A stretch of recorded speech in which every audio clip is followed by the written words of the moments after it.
Good evening, ladies and gentlemen, and welcome to this evening's meeting of the Resource Committee.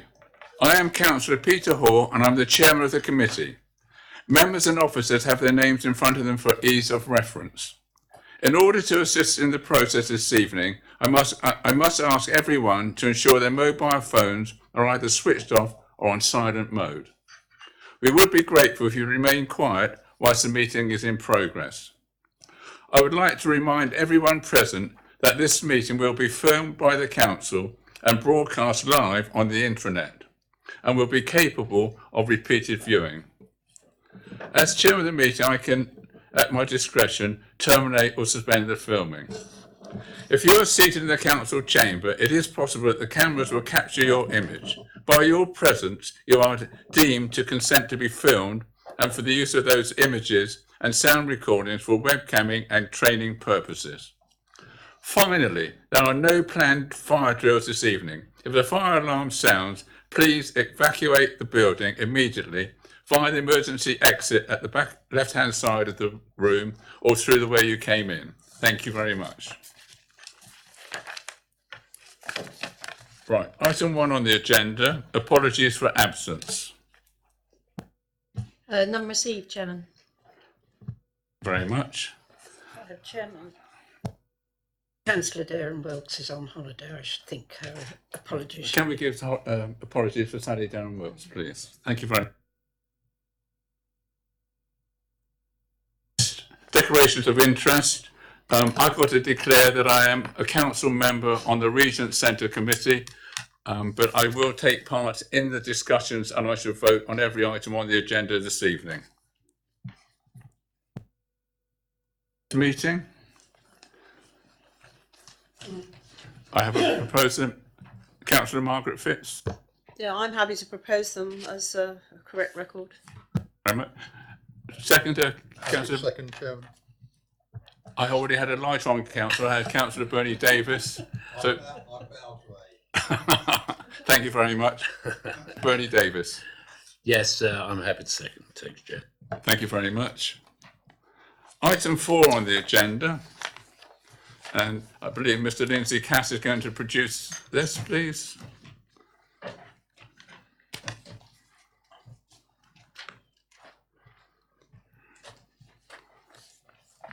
Good evening, members. This is the annual report that you received about car parking charges and management measures.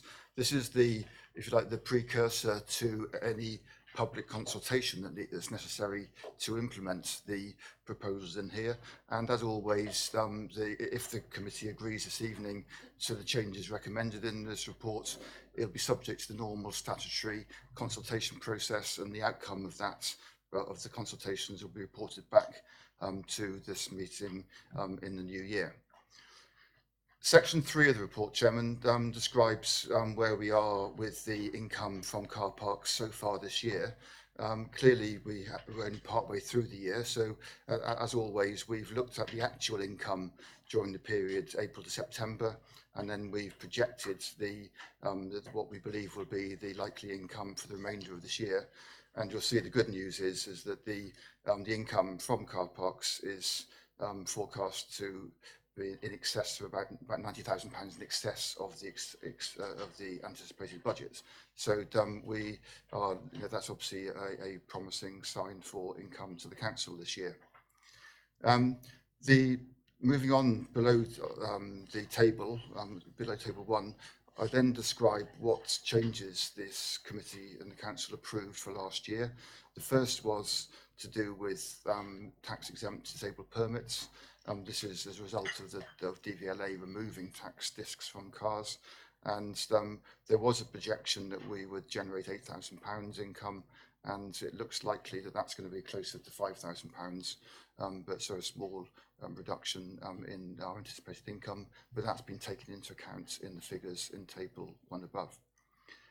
Also, you'll recall that the council introduced winter charges in Avon Run Road, Highcliffe Castle and Steamer Point car parks. At the time when that was agreed by committee, we're expecting an income of about £6,600 from that in the full 6 months. We did in fact achieve 4,300 in the first month in October, and in November I can update you and say we had another 3,100. So we've got a total income so far of 7,400, which is obviously more than we expected to get in the full 6 months. So that's, from an income point of view, another bit of good news.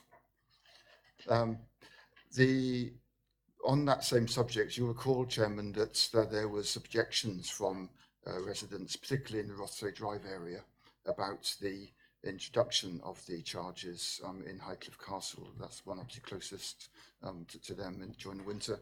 And we undertook to carry out some survey work as to assess the amount of on-street parking that was taking place before the charges came in and also after the charges came in. And that is still ongoing. And as agreed early this year, we will be reporting the outcome of that data survey to the February meeting of this committee. So you'll hear there whether the charges have had an adverse effect on the parking on street in Rothesay Drive. Moving on to section 4, which is the considerations for this coming financial year. You'll recall, Chairman, because you were a member of it, and the leader of the council was the chairman of the Town Centre Parking Working Party. That meeting is made up of the members described in paragraph 4.2, and the working party has obviously studied in great detail the parking study that was produced a year or two back. And they've basically been looking at ways to encourage greater use of the currently underused car parks in the town centre. By one of the measures is to limit the daytime length of stay in the busiest car parks, those car parks being Bank Close, Bypass, Wick Lane and Saxon Square car parks. So the recommendation from the working party, which is carried forward into this report, is that there's a 4-hour daytime maximum length of stay in those 4 car parks, and also to reflect the changing parking patterns in the town centre. The proposal is to move the long stay parking bays from Bypass car park, which is one of the heaviest used car parks, into the lower floor of Saxon Square car park.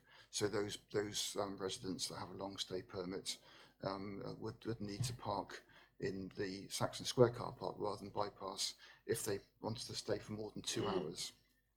The working party also recommended that in order to generate additional car parking spaces in the town, near the town centre, to no longer have coach parking in Mayor's Mead car park, and to replace the existing coach bays with 23 additional car parking spaces, and also to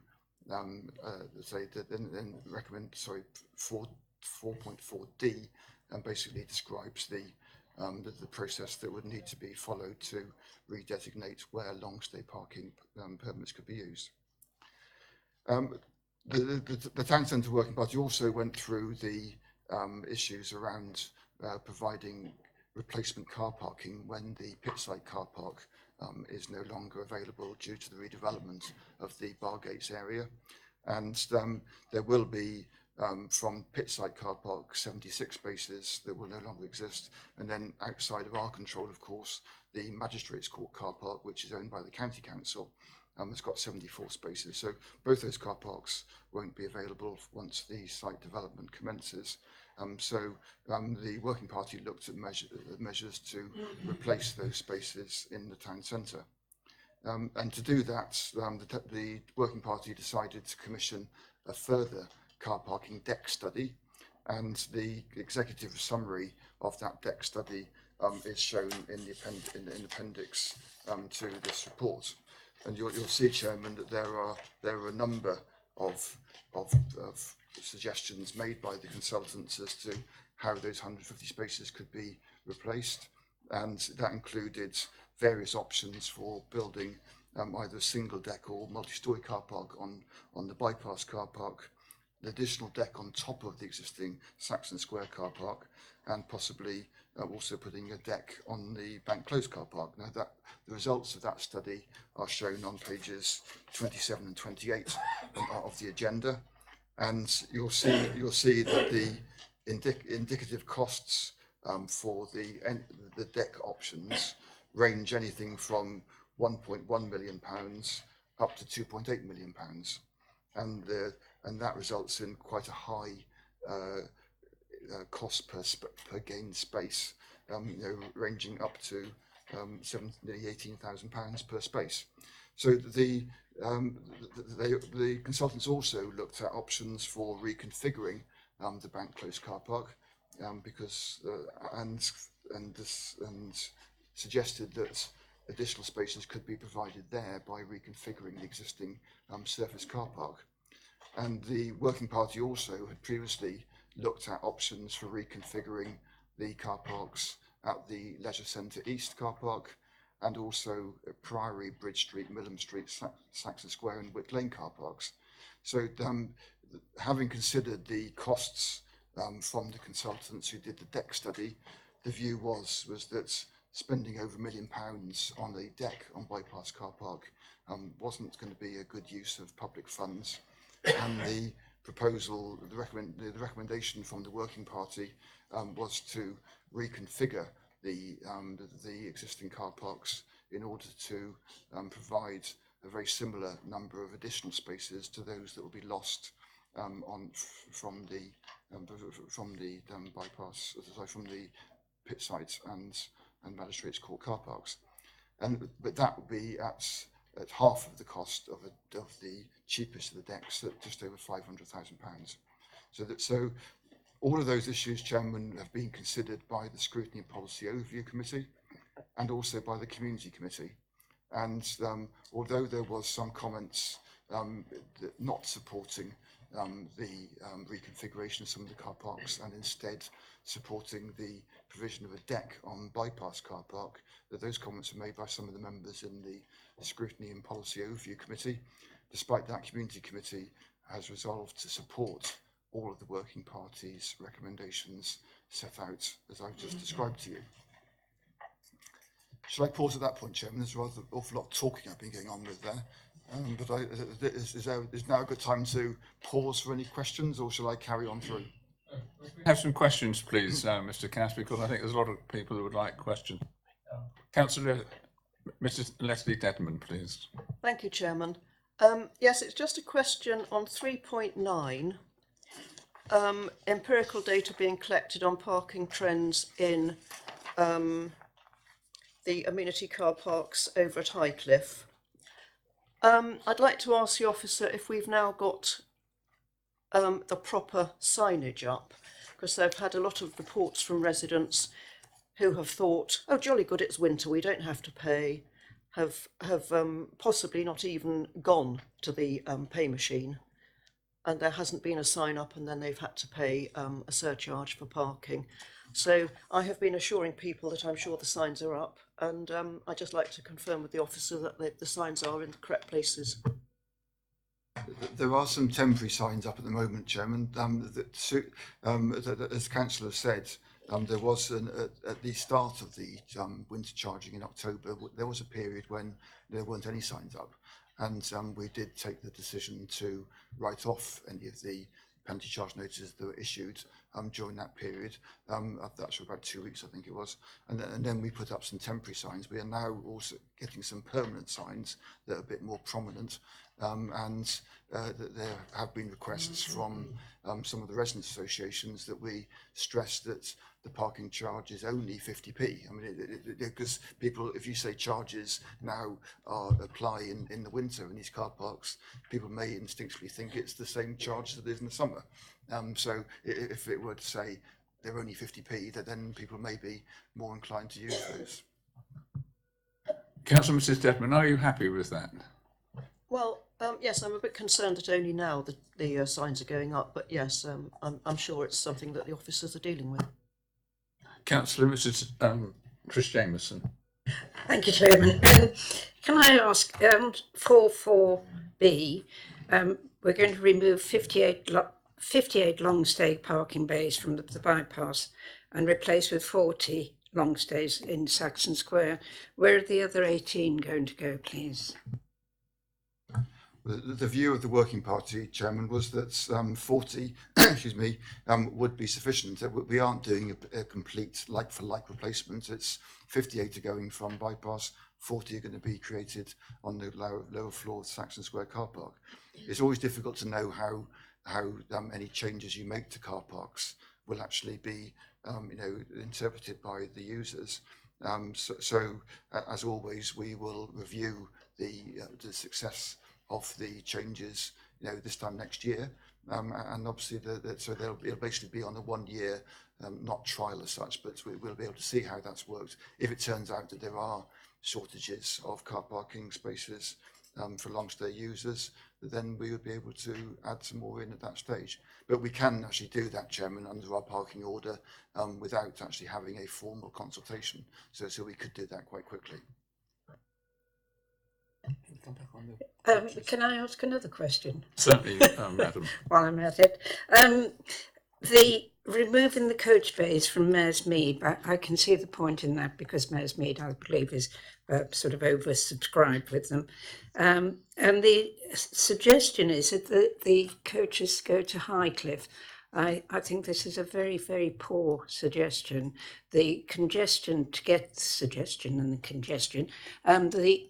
congestion to get up there, you've got to go. They would have to go through Stony Lane roundabout on the way up and back on the way down. There's a lot of congestion all the way from Highcliffe to about 10 miles onto the journey.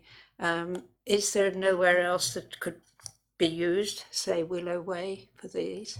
Thank you. The view of the Working Party, Chairman, was that Willow Way wouldn't be suitable.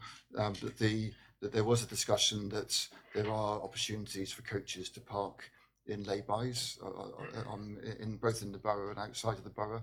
There's lay-bys on the A35, obviously between Stony Lane roundabout and the Fountains roundabout.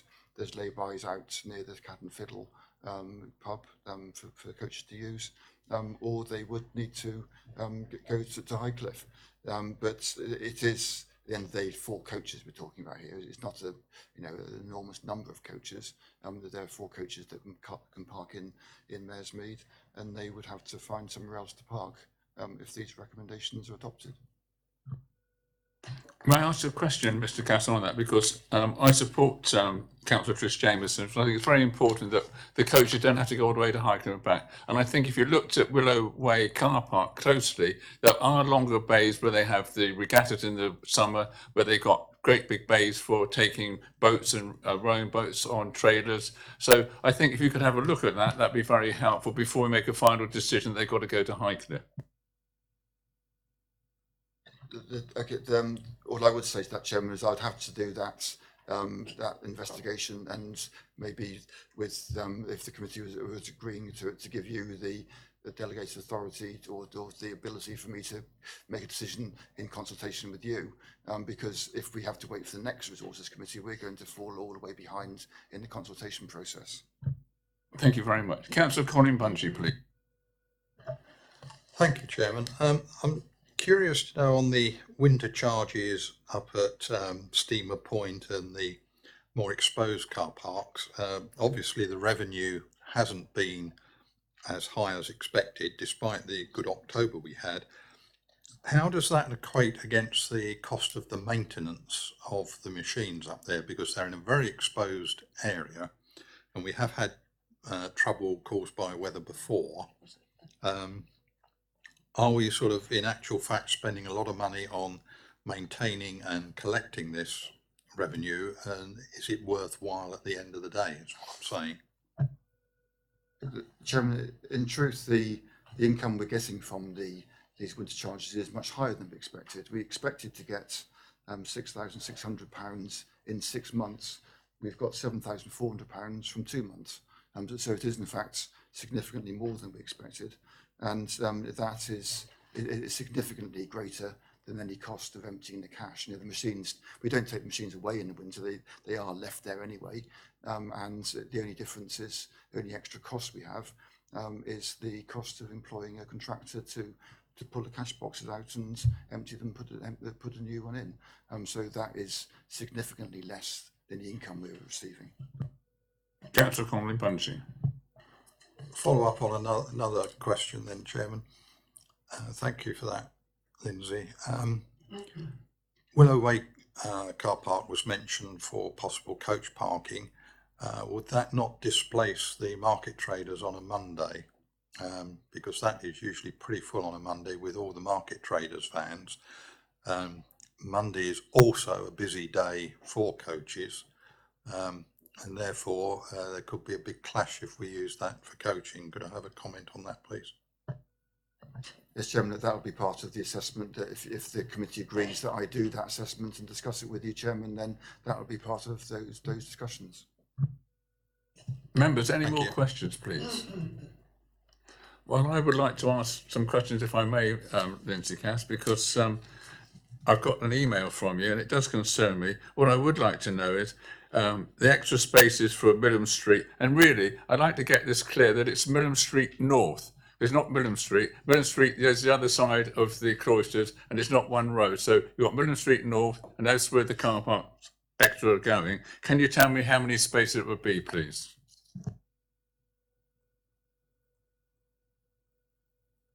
Okay, Chairman, so I can just flick through my PowerPoint to find that information. So this was, as they all, so Millam Street would generate an extra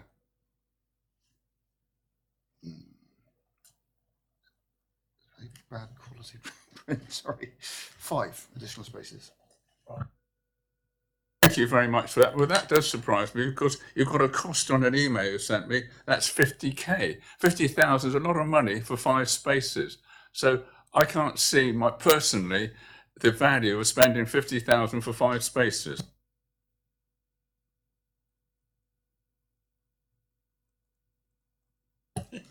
The additional car parking spaces at Wick Lane. Can you tell me how many we gain in Wick Lane, please?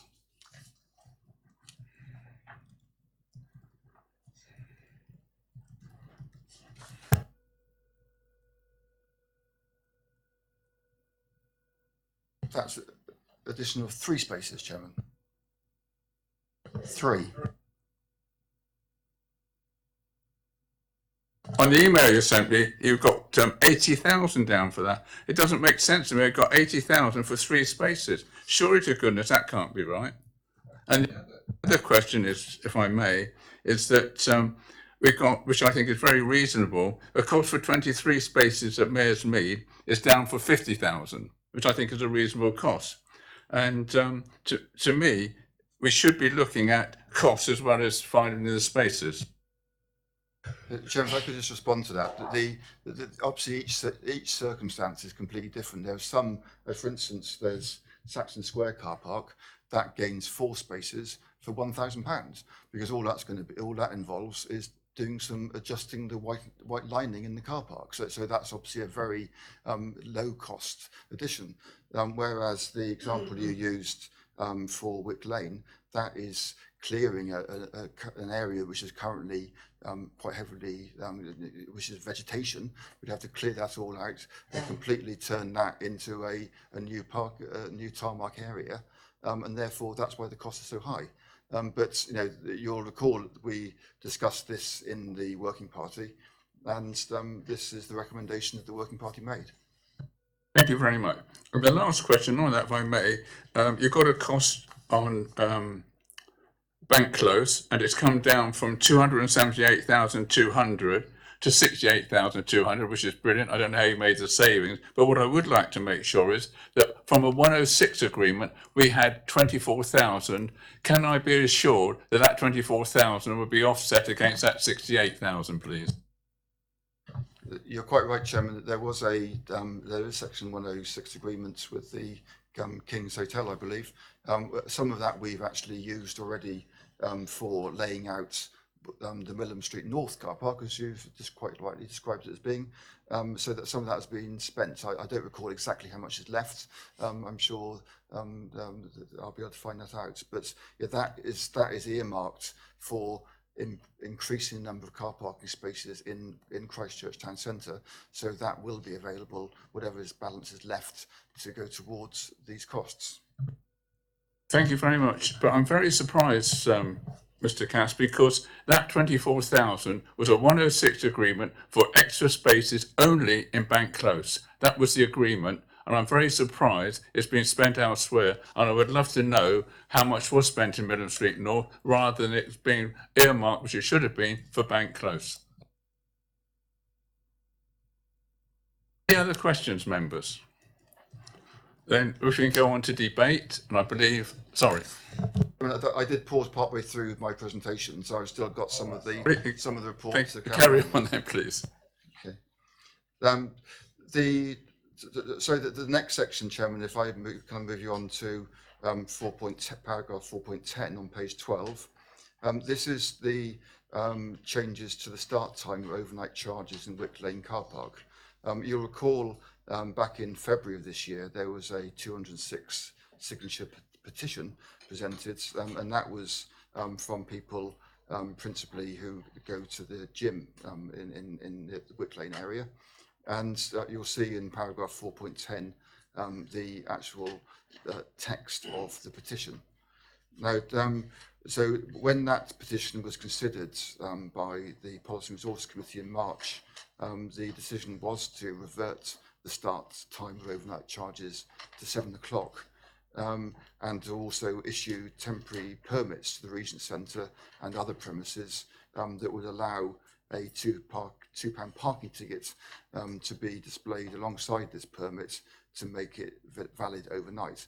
Now, that has turned out to be, it seemed like a good idea at the time, but unfortunately it turned out to be quite a complicated process for the Regent Centre to administer. And you'll see that there's a letter attached to Appendix 4 from the chairman of the Regent Centre Trust, who's requesting that the start time of it goes back to 6:30. The reason being is that a lot of the performances and shows that happen at the Regent Centre starts close to 7 o'clock, and there's been a problem with people literally queuing up at the machine to wait until 7 o'clock comes to buy their parking ticket and then rushing into the Regent Centre to see the show. And that's had an impact on the takings from the Regent Centre in terms of refreshments and other matters. Now, clearly, we've got here a situation where we've got one group of car park users saying they'd like the car parking charge to start at 7 o'clock for overnight charges, and another group saying they'd like it to be at 6:30. And having considered the other issues that we've got, is if you'll see there's some multicoloured tables in paragraph 4.14. And that illustrates, if you like, the issues that the two groups of car park users have got. The first table 2, that shows how things were until early October. In early October, we changed all of the machines in the town centre car parks, so that if you bought a ticket, for example, at 6:30. There was a time when that ticket would expire at 7 o'clock because that was when the overnight charge started. But now, if you buy a ticket at 6:30 for 2 hours, it's valid all the way through to 8:30. It doesn't get guillotined at 7. So table 3 is the current arrangements in terms of car parking charges, depending on the time you arrive and your length of stay. Now, on the basis that most people going to a gym will probably stay for between 1 and 2 hours. It's the first 3 columns that you can see there are the ones that the gym users would be using, and you'll see it's predominantly green, which is the £1 charge with 2 lines of blue and £2 charge, whereas the majority of the people going to the Regent Centre are at the 3.5 hour or 3 to 3.5 hour range, which is the right hand side of that column. And you'll see if you compare that with table 4, you'll see there are obviously more £3 charges than there are £2 charges. So that, if you like, sort of illustrates why there's opposing views as to which charge what start time should be adopted. But having considered all of the issues from both expressed by the petitioners and by the Regent Centre, the officer recommendation is that you do revert the start time of the Wick Lane car park back to 6:30 as it was until early this year.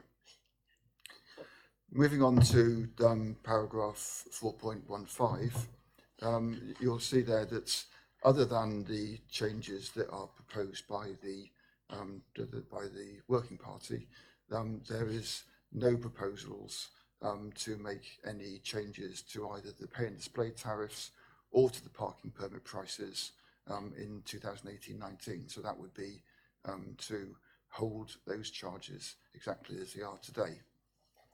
The effect of all of the recommendations in this report, Chairman, in terms of the revenue budget is shown in paragraph 4.16 in table 5, and you'll see there that if these are all accepted, there will be a growth in the budget for next year of nearly £90,000. So, Chairman, at that point, I will pause for any more questions. Thank you very much, Mr. Cass, for that very comprehensive report. And it's good that we are going to be in surplus. That's brilliant. Members, and Councillor Bernie Davis. Thank you, Chairman. I just want to ask Lindsay, PCNs, a rise of over £30,000. How can we be sure of that? Well, we have had an extremely efficient team of CEOs issuing PCNs. I mean, it's there's I don't want to name names in a public environment, but there have been some very good civil enforcement officers who've been doing a very good job, and they are able to be receiving that income from that. That is an estimate, of course. Absolutely, yeah. The only thing that's actual is what happened up until the end of September. As with all the other issues, the income from September onwards is a projection. Any other questions?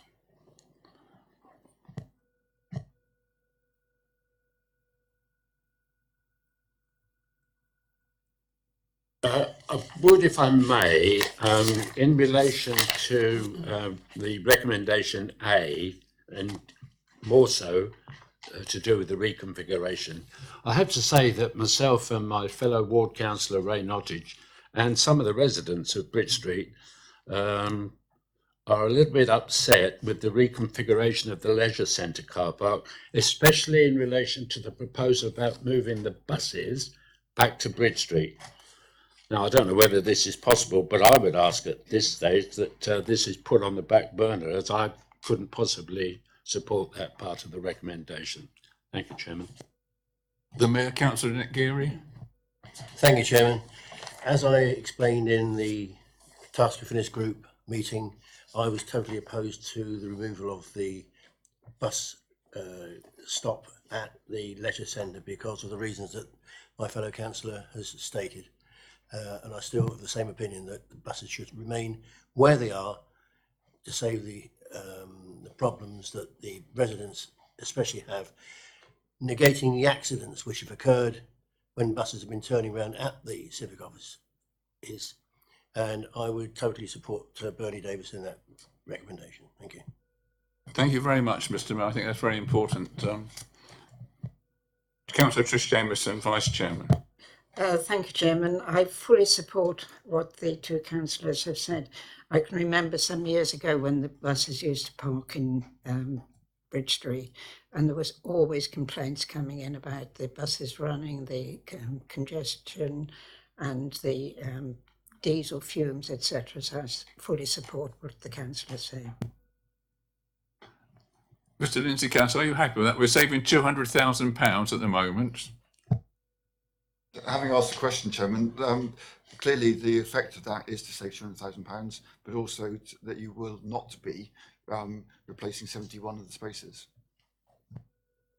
That I understand, and you can make a valid point, but that's why it's been put on the back burner. So we do need them, but in the meantime, we get all the other car parking spaces ready, and that would give us over 80 or 90 towards that, a loss of 150. And in the meantime, we're not going to lose 150 straight away. So it'll give us extra money for a short period of time.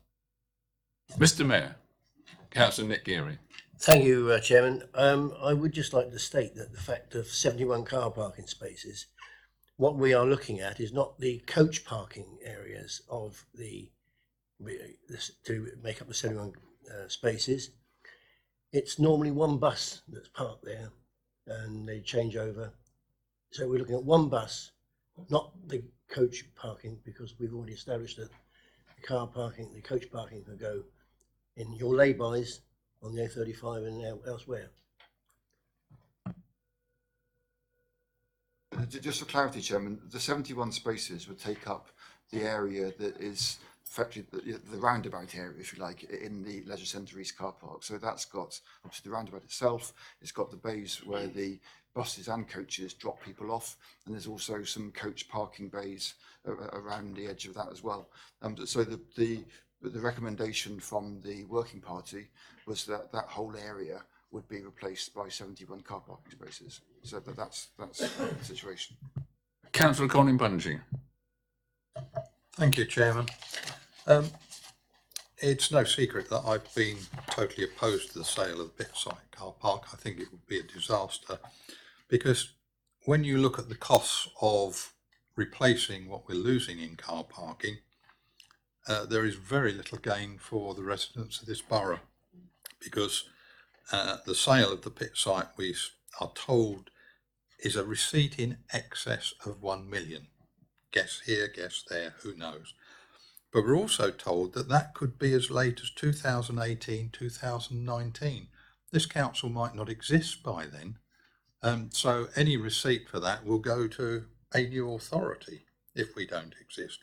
So I'm a little concerned. We're now talking about spending money out of our reserves to carry out these alterations because of the sale of the car parks, and also that we may not ever see the benefit of the revenue income from the eventual sale of pit site if it goes.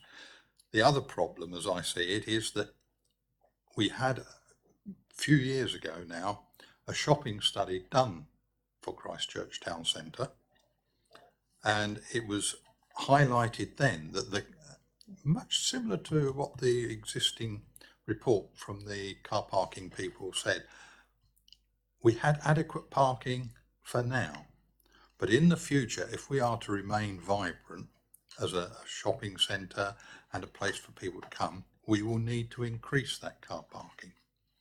We've seen that the only options are possibly a deck on one or other of the car parks, which is going to cost far more than we will ever see on a receipt from the pit site car park.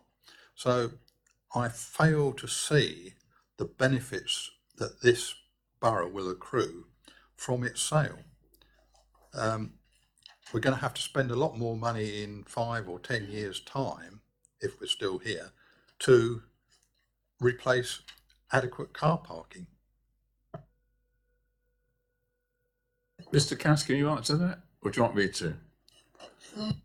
All I was going to say is that over the 2-year period while we still have the pit site, we still have an income coming in from that. The 73 spaces that we gain over a 2-year period will more than cover the 319,000 that we're spending at the moment. So there won't be a loss of the 1 million or whatever we get. I'm not sure the price we're going to get for the pit site, but I thought it was much more than that. So in the end, we break and we make money on it. And we're still going to be short of car parking spaces, that's a fact. But in the meantime, we may be able to find another way of providing them. Do you want to add anything to that? Yes, Councillor Colin Bungey.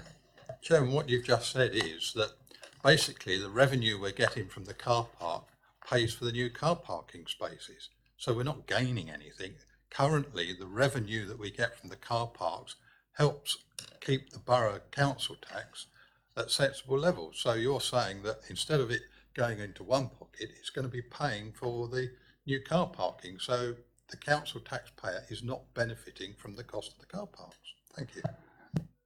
Disagree, Councillor Bungey. By getting that money back over a period of time does save the council taxpayer, and that 319,000 we're spending tonight on these car parks will be regenerated, recouped within an 18-month period.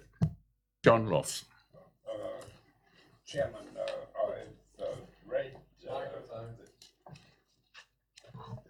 I've read the documentation, but now as I understand it, there is a proposal to change what's in the documentation here. That's correct. I would have preferred, being polite, to have seen that at the same time as this paperwork was issued. What you're doing is reducing the income.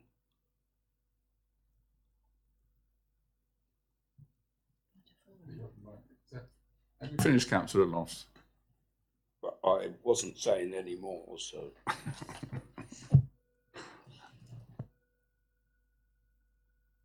Mr. Cass, can you answer that, or please?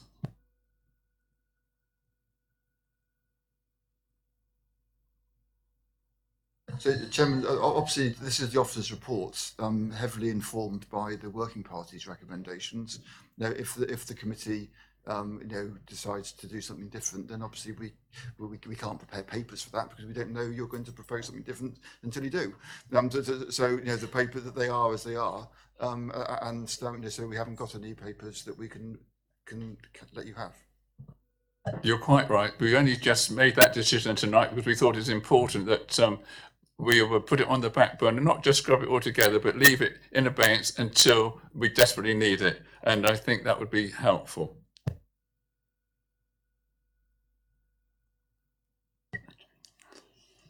Are there any more debate on this? So can I just clarify then that we are putting on the back burner the 71 spaces that were going to go on the leisure centre and a saving of 200,000?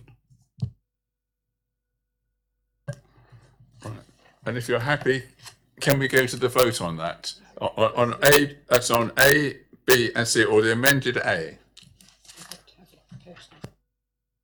First of all, sorry, can I have a proposal? Can I have Councillor Bernie Davis, will you propose it, please?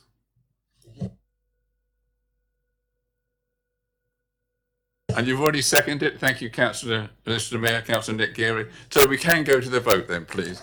And I should be voting and I should support this. Can we go to the vote, please? 2, 3, 4, 5, 6. It's unanimous, Chairman. Thank you very much. We go on to item 5, Avon Beach. And we have a ward councillor who would like to speak on this item. Yes, please, Chris. Why won't my thing go off? It's just the wrong button, Chairman. Oh, wrong button.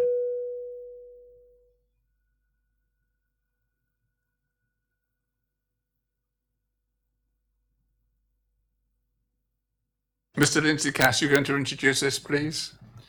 Yes, I am. Thank you, Chairman.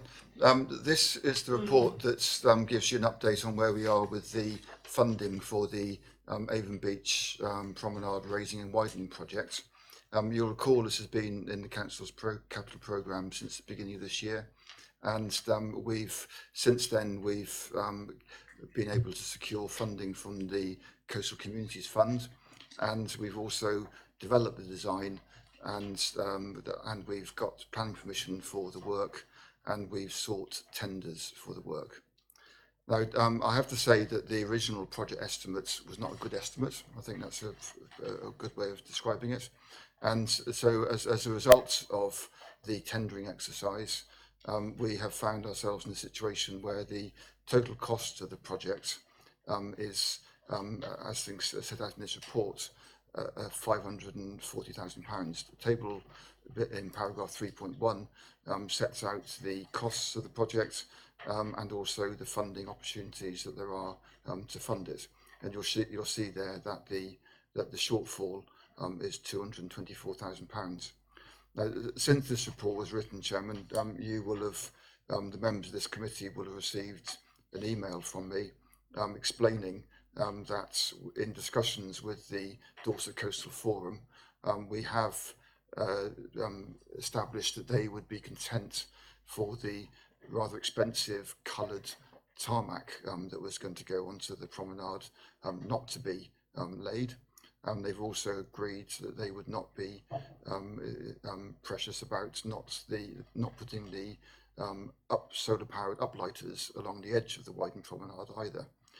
But they would be very much keen to retain the benches, the bicycle hoops and signage that is part of the project.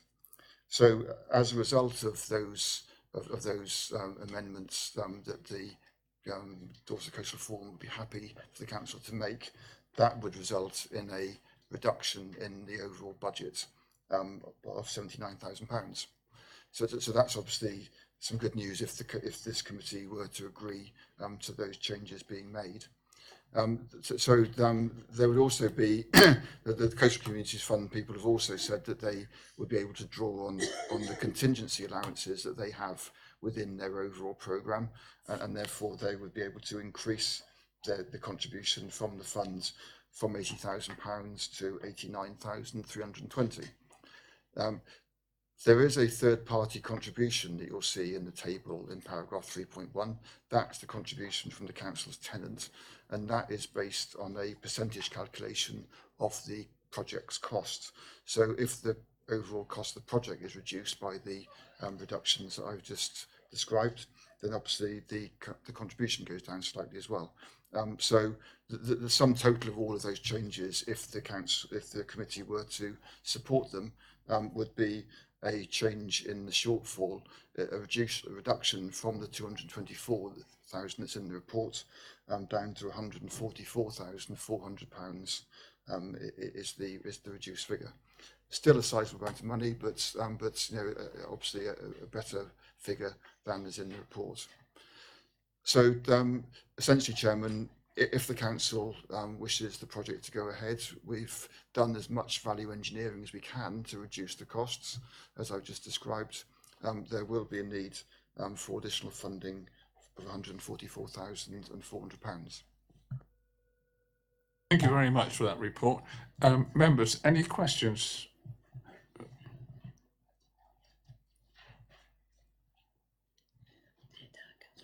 Right. Councillor Bath, would you like to put your proposal or your concerns for us, please? Yeah, thank you, members, for allowing me to speak. This project is very much needed. We have got to protect our coastline, and members have been very strong in their views that we need to do that. And obviously the original funding was to ensure that we are protecting our coastline and we are managing our coastline. So I think as a fundamental, I'm very much in support of the project. The aspect of it that concerns me enormously is how wrong we got the original cost estimate and where we are now. Obviously we've just heard that we've managed to reduce that cost by 79,000, which I think is a good idea, because I think the specification that was brought to us added things to the replacement of the promenade that weren't to do with coastal protection, things like lighting and such like. So I'm pleased that we've reduced the spec, but we're still 144,000 over the original amount. And when it first came to members, we were asked to approve £50,000. Obviously, I've got an email that I've just been given, which gives all sorts of figures how that sort of increased the amount from 50,000 to the amount that's shown. But fundamentally, I think we need to learn from this, that as the officer said, it wasn't a good estimate. And I think in order for us to be reassured that estimates that we have for works in the future are within a reasonable ballpark figure of the amount that is going to come back in for tender, that some process has to go through to look at this and learn from how we got it so wrong this time, so that we make sure that doesn't happen in the future.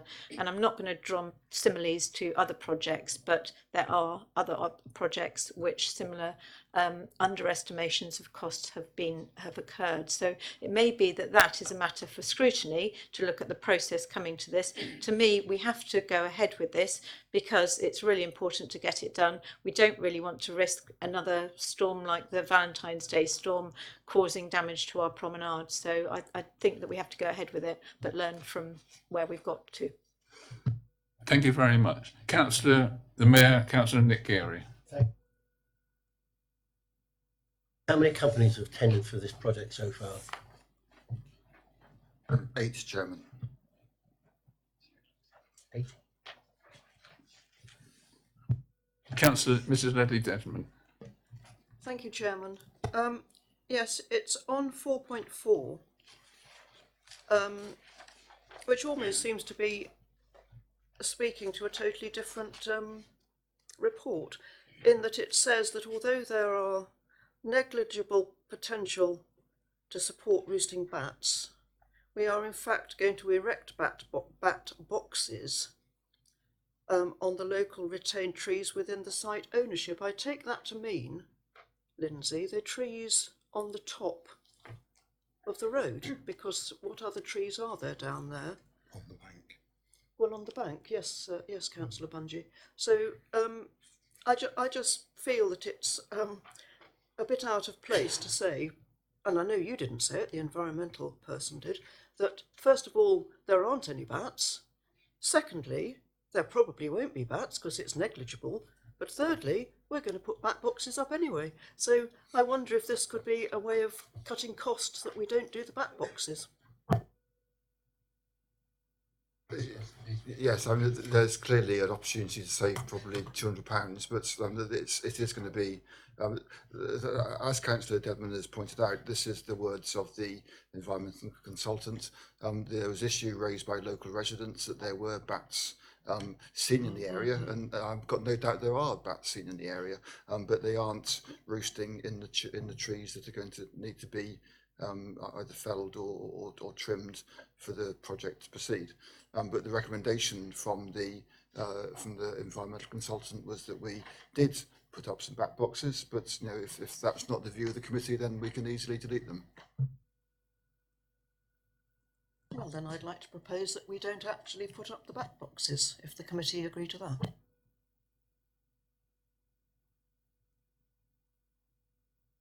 Councillor Margaret Phipps, please. Just wanted to ask about these cycle hoops. They seem to have been an addition, but they're staying. Is there cycling allowed on the promenade then? And what is this they for? Are they for people locking them up or something? Are they, you know, I'm just wondering if we actually need them as well. Would that be another something we've never had any before? Do we need to have them as well as the bat boxes? The cost of the estimated cost of the actual cost rather of the benches and the hoops and the interpretation panels, which were one of the additions that when the Dorset Coastal Forum carried out their public engagement sessions on the promenade, those were the things that were apparent. I didn't personally get involved with it, but I'm told there was a lot of public support for that, and that's why the Dorset Coastal Forum has said that they would be happy to not have the lighting, not have the coloured tarmac, but they would like to, they do want to have the hoops and the benches and the signs. So that is why they are saying that they are prepared to forego the other issues, but not those ones. Are there any other questions, members? Well, I'd like to ask a question, if I may. I know the area exceptionally well. In fact, I learned to swim there many years ago. And in front of the cafe, there was a lawn going down to the beach, then sand, before you got to the high water mark. Through storm damage, that all eroded in one storm.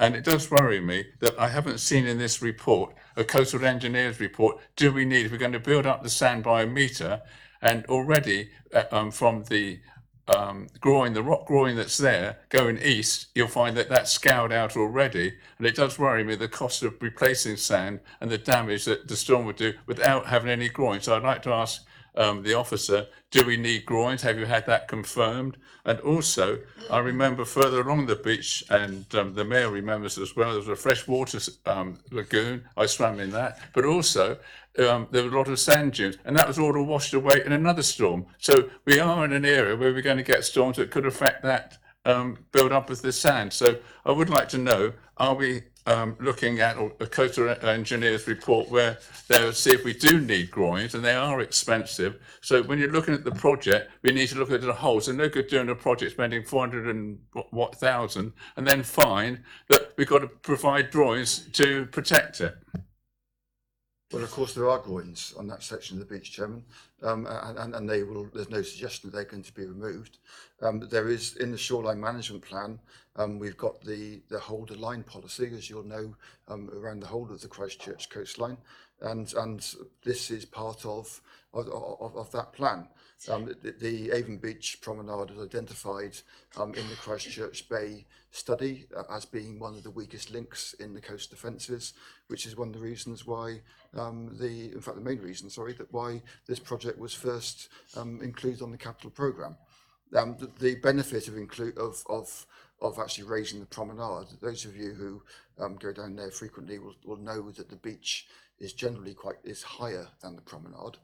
You've actually got a mound. That's not because we've buried the concrete blocks underneath. That's the way that that's obviously part of it. But it's because that is the management measures that we've implemented, because obviously the beach is the first line of any coastal defence, and that's the one that is if like the sacrificial area before you get to the hardened engineering, which you've got at the promenade. Now, by raising the level of the promenade, instead of there being a lump of sand, if you like, alongside the promenade, the actual promenade would be pretty much the same height as the top of that bank of sand is at the moment. So that will make that section of beach far more resilient to erosion, because at the moment, as soon as that gets overtopped by waves, it washes the sand onto the promenade and then away. Where if the promenade is higher and it can't be washed onto the promenade, that will actually significantly increase the coastal defences, which is the main purpose of the project. There's also the benefit that's going to come from widening the promenade. It will obviously, at the moment, it's quite a bit narrower at the Avon Beach Cafe end of the end, and as you walk towards Friars Cliff, it gets wider and wider. With this project, the promenade will be pretty much the same width all the way along, so it will be far better for the amenity of the people using the beach. So there's a whole host of reasons for doing this. The predominant one is the coast defences, as I've just described, and second one is the amenity to the users of the beach. Thank you very much, Mr. Cass, for that. I would like to thank you, because you put a lot of work into this project and been very helpful with replying to questions that members have put forward. I understand. Any other questions? What I'd like to propose then, that because there's been a lot of debate by members of the public who are quite concerned that we've had 50,000, 120,000, 540,000. Then I heard that we may even have to add another 75,000 to it. The next day that was dropped. So there's figures banding around. And I think it's very important that our council taxpayers see the council is looking at things properly and consider all things, because we must consider that we get jobs done to a high standard at a realistic cost. So with the figures that they've been bandied around, and they have varied from 50,000 to 540,000, I'd like to propose that we defer this item and bring it back, hopefully, with the information of how these figures vary so much from the original estimate, to come back to the council meeting, if possible, on the 12th of December. And I believe I have a seconder. Councillor Mayor, Mr. Mayor, Councillor Nick, you're happy to second that? Is there any debate on this proposal? Nick Davis, please. Thanks, Chairman. But I understand what you're saying, but we really can't afford to put this off for another winter. And I would recommend that we went ahead with the proposal as it's set down, with the amended figure of 224 to 144. Thank you.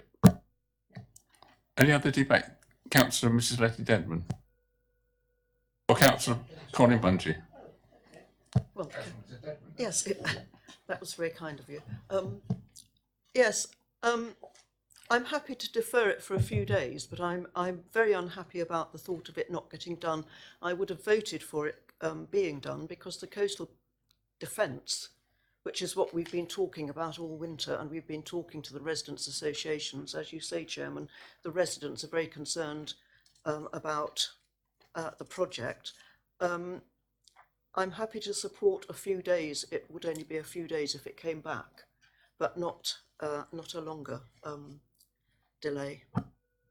That is why, Councillor Mrs Dedman, is that we have proposed that it comes back to the meeting on December the 12th, because I think it is important. It is important that we do protect our cliffs and coastline. If you look further side of Chute and Bunny, you can see where they haven't done coastal protection, the disaster they have. So I'm very happy to propose, and I've had it seconded. Councillor Carebar. Oh, sorry. Bunchy. Thank you, Chairman. I'm more concerned about the construction work and the damage that is going to cause. If you have climbed behind the huts there and seen the trees on the bank that have been marked for either taking down or large pieces of them removed, there is a concern, as far as I'm concerned, that A, we've got a big tree loss, B, the stability of the bank could be affected. Also, I mean, we've had reference to the damage caused in the Valentine's Day storm. It's never happened before because the previous owner used to take his huts away in the winter. The current owner chose to leave his huts there and suffered the consequences. It is an area that suffers with storms along here. So, you know, I do feel to a degree we are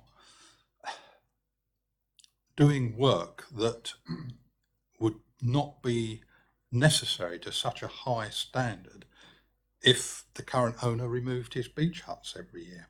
Yes, we need to firm it up there and perhaps improve things, but we're now talking about raising it a total of 1 metre.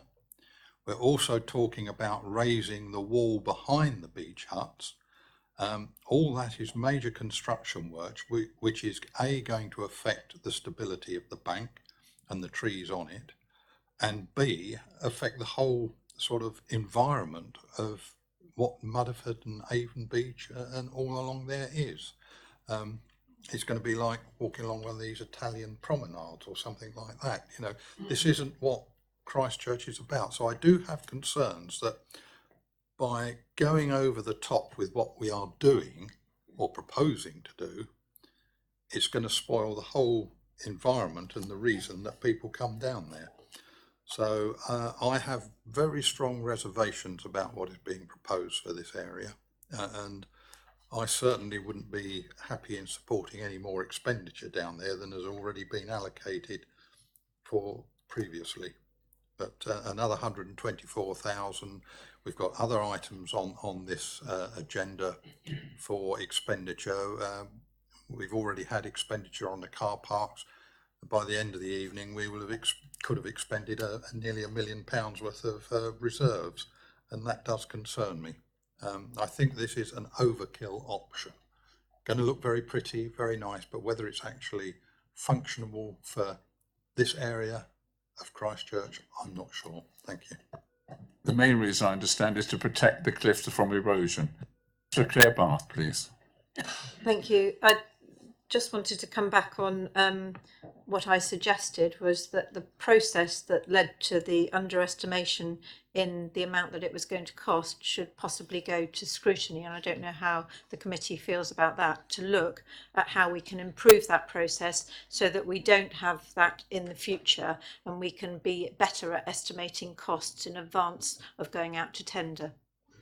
Thank you very much. Councillor Mrs Leslie Dedman. Yes, if I could respond to that, Chairman, I would be very happy to propose it from this committee, as Councillor Bath is not a member, if I got a backer to send our estimating skills or otherwise to scrutiny to see whether they can be of help. And I'm happy to second that. I think it's very important that we do get these figures correct.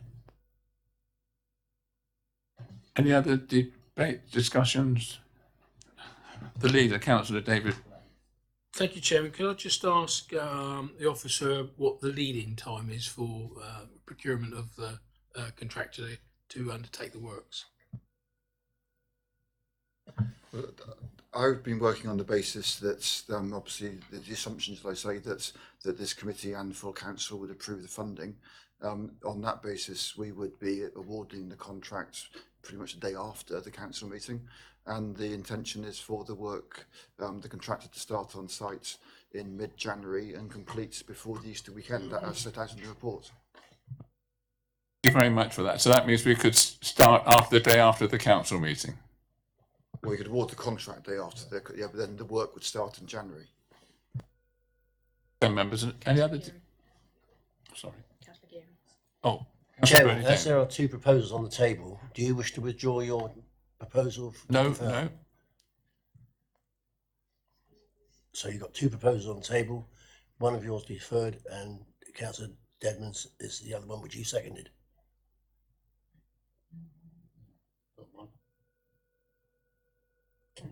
So we do the last proposal first if we could, and that would be to send the figures to scrutiny. You haven't got to wait for their answer, but just then send it to scrutiny and make sure that the decision then comes before the council on the 12th of December.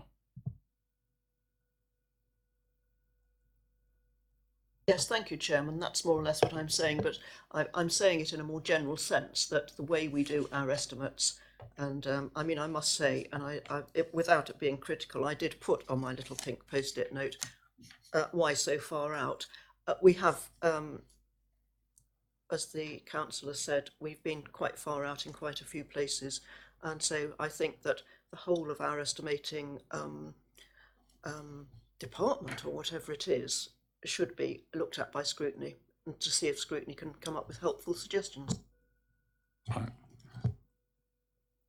Please. Can I just be clear? So we've got what, like, I suppose you put these two proposals together now, that you're suggesting that this goes to full council and the figures go to scrutiny. Is this one proposal or two? Sorry. Can I Two different proposals. Yeah, can I,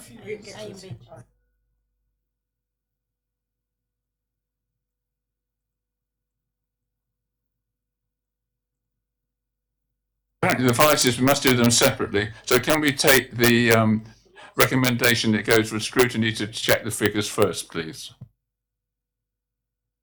Those in favour? 1, 2, 3, 4, 5, 6, 8, Chairman. Oh, sorry. 1. Back now to the original proposal that we defer this for information to come before the 12th of December council meeting. Those in favour? We're voting now to make sure it comes to the 12th of December council meeting. And that will be for a full decision? Yes. Yes. Yes. So they can still proceed? That's right. Sorry. That's unanimous. Unanimous, Chairman. Thank you.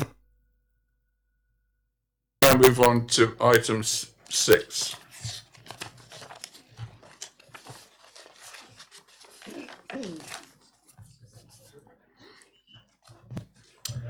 Mr. Lindsay Cass again, please. This report, Chairman, is on the Regent Centre auditorium. Members will be very much aware of the issues we discovered in July of this year when we found major defects in the steel frame of the original auditorium construction. That's unfortunately something that was obviously inherent in the detailing that was used when the auditorium was first constructed, and it became apparent when we were doing some repair works on the render and removed the render and found a great deal of corrosion, principally of the columns and also the beams that span between the columns. So not surprisingly, the most severe corrosion is in the south-facing wall, and that's obviously facing prevailing winds, and that is where the work that we've been doing so far has been centred on. We have done some exploratory work on the northern wall, and that thankfully has shown a lower level of corrosion, but still there is some there, but we haven't yet completed the assessment of that. So this report deals with just with that south-facing wall. So you'll recall that we had to, when we discovered it, actually temporarily close or stop the use of the balcony area in the auditorium, because one of the columns that was quite severely corroded supports the balcony, and so that was closed for safety reasons, and we carried out some emergency works to put in a temporary prop to hold up the balcony beam. So that's now back. The balcony is now back in use. So there are now some works that are described in section 3 of the report that we need to do to complete the work. So the first is to actually erect some structural scaffolding alongside that south-facing wall. That will obviously serve two purposes. Its main purpose is actually to restrain the wall and therefore relieve the loads on the columns from the wind loads and what have you that obviously loads onto that area. So that would be a structural scaffolding that will have to be, because it has to be basically triangulated, it would have to be partly on our land and partly on our neighbour's land. So we are currently speaking to NatWest Bank and Kelly's Kitchen to get licenses from them to put the scaffold on their land. So the plan, as described in this report, is for that work to be done before Christmas. Unfortunately, we've had a few hiccups with the arrangements with our neighbours.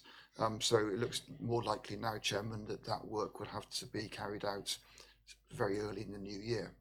And that will then, but that will still be meeting the preferred time of disruption in the auditorium that has been given to us by the Regent Centre.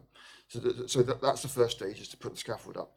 The second stage is then to install these lateral restraints, which basically connect the wall to the scaffold.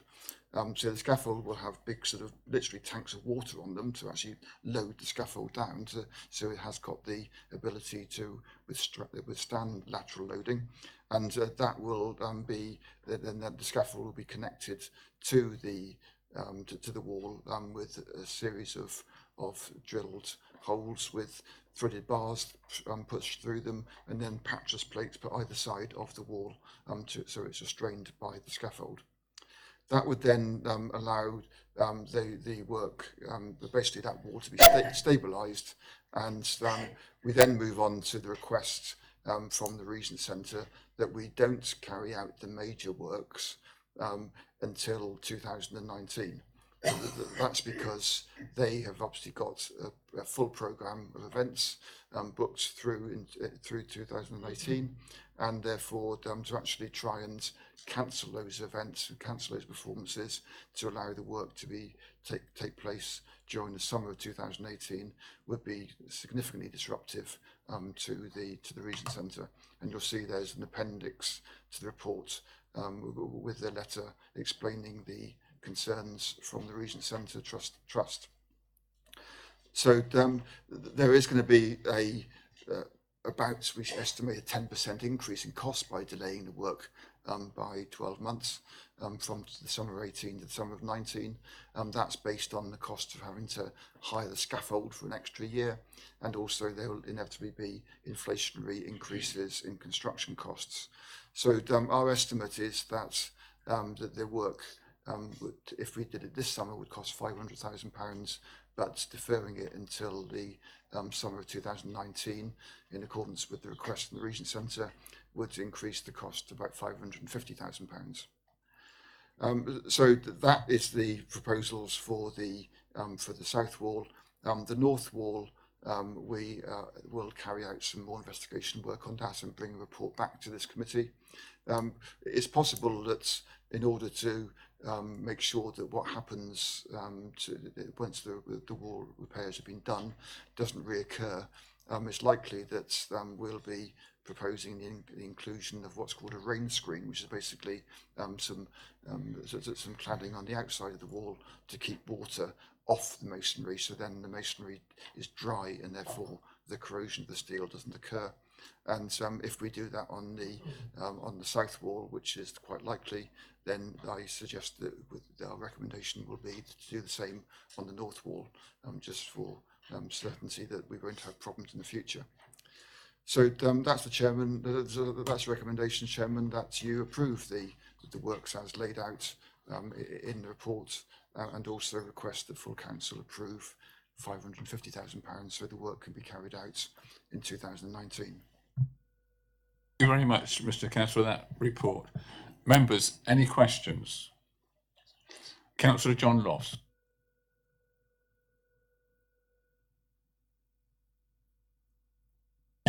£550,000 have the words up to in front of it.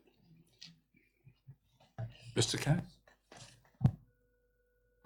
Well, the recommendation, Chairman, is that the full council allocates £550,000. Yeah, clearly, if it doesn't cost that much, we won't spend that much. But that's the estimate as it is today. Sir Bernie Davis. Thank you, Chairman. Just a quickie, Lindsay. I'm sure it's me, but 5.6. What do you mean by officers consider this? We're talking about local government review. What do you mean in the last sentence? Officers consider there's a low risk that a decision to not undertake essential work to a building that requires structural repair work would be made. Well, there's obviously, when this draft report was first produced, and then the chairman and vice chairman were briefed on it, that there was that question raised as to, obviously 2019 is the, if LGR goes through, there will be a unitary council covering this area. So the question was that could delaying the work mean that the work didn't get done, didn't get funded by the new council? And our view as officers is that, in the same way as this council takes the maintenance of its buildings very seriously and generally funds certainly essential work such as this, that the new unitary council will take the same view and will continue to fund the project. Councillor Colin Bungey, please.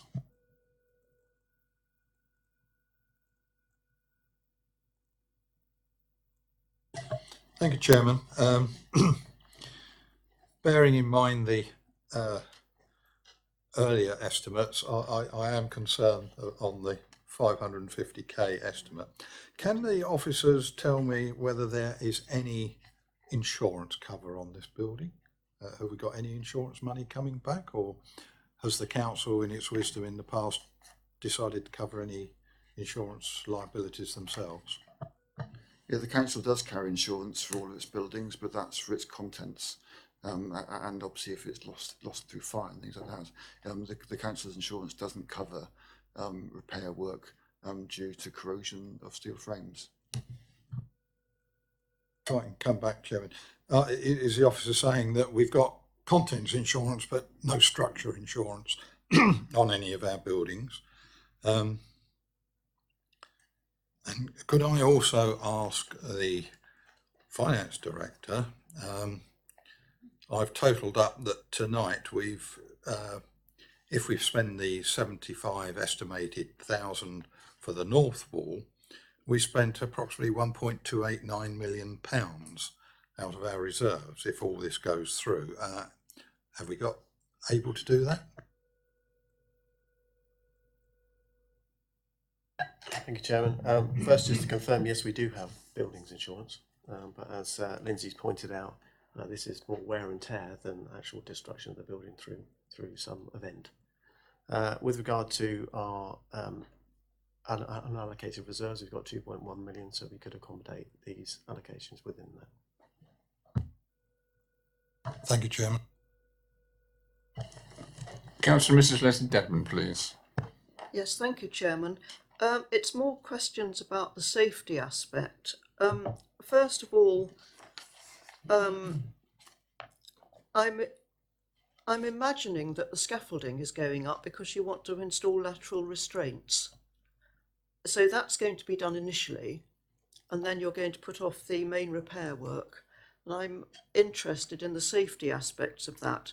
I mean, it occurred to me initially, why would we put the scaffolding up? Well, the answer comes, we're installing the lateral restraints, which is all very well, but can we either put off doing that work until 2019, which is when the Regent Centre will be ready to close for that period, or the other question, the other version of it is, if it's important to do the lateral restraints, are we safe in putting off the work to 2019? So, there's two safety aspects there.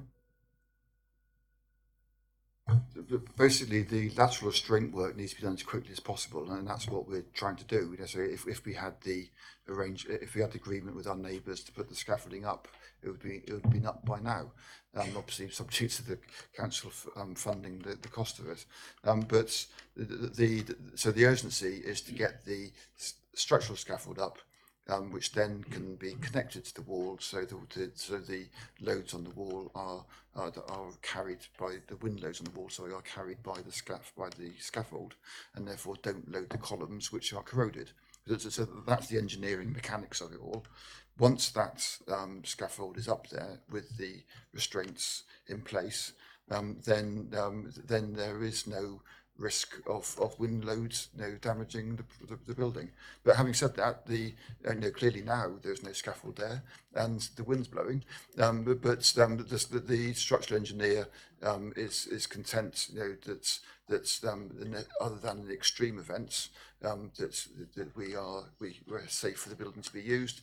But seriously, if there was a forecast of extreme weather condition, we would be speaking to the Regent Centre and saying, please don't use the auditorium.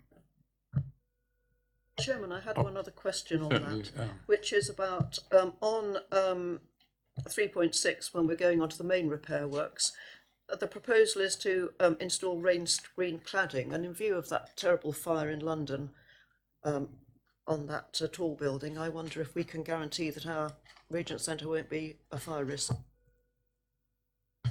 Yes, the Grenfell Tower disaster, Chairman, was caused by obviously insulated cladding, and it was insulation that was the issue rather than the cladding itself. This rain screen cladding would purely be a single skin of whatever material, it'd probably be aluminium or something similar to that, that won't have any insulation behind it. So it's not going to be one that's there to insulate the building. It's the one there just to keep the rain off the masonry, so the masonry is dry and then the corrosion doesn't get into the steel. Thank you. Any more questions? No, that was very explanatory. Thank Councillor you. John Loss, please. Chairman, I'm not being particularly awkward, and members will know I very rarely am.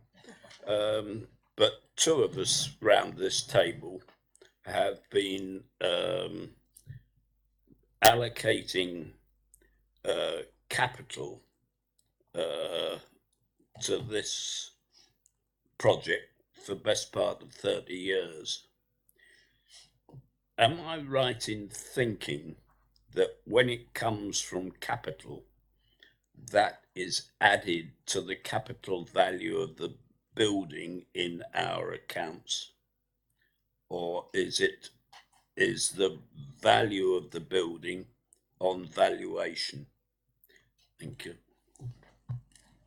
Yes, the valuation of the building would be based on not on the market value of the building, but based on probably depreciated replacement costs. So it would depend how much depreciation has already been applied and what the valuers think the value of the building are at the time when the building fits into the cycle of valuations. Yes, Councillor John Loss. Have we a total of capital that we have spent on this building for almost the last 30 years from memory? And from that will come presumably what you've allowed for depreciation and whatever. I'm trying to get into my head a value for how much we've spent on the building over the last 30 years. Doesn't have to be now, but I'll be grateful to know it. I doubt we've got that figure. Couldn't hear what he said. Any more questions? Sorry, we didn't actually hear the response. Could you just repeat? No, we do not have that figure. Well, I'd like to ask a question because I think it is a very brilliant asset that we must have. It provides enjoyment for all ages, children, elderly people, and it really is a first-class centre. I know Colin Bungey said that it's going to cost money, but I think it's something that we need to do. It's such an asset to our town. But also, I think that I'm disappointed again that we're only covered on insurance for accidental damage. And I think really, if we've got other properties that we own, we should be looking at, are we properly covered on insurance, because otherwise, if we could get things done without costing so much money. Thank you.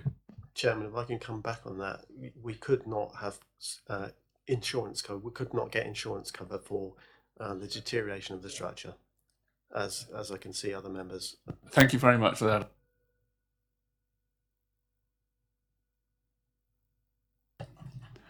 The leader, Councillor David Flagg, please. Excuse me. Thank you, Chairman.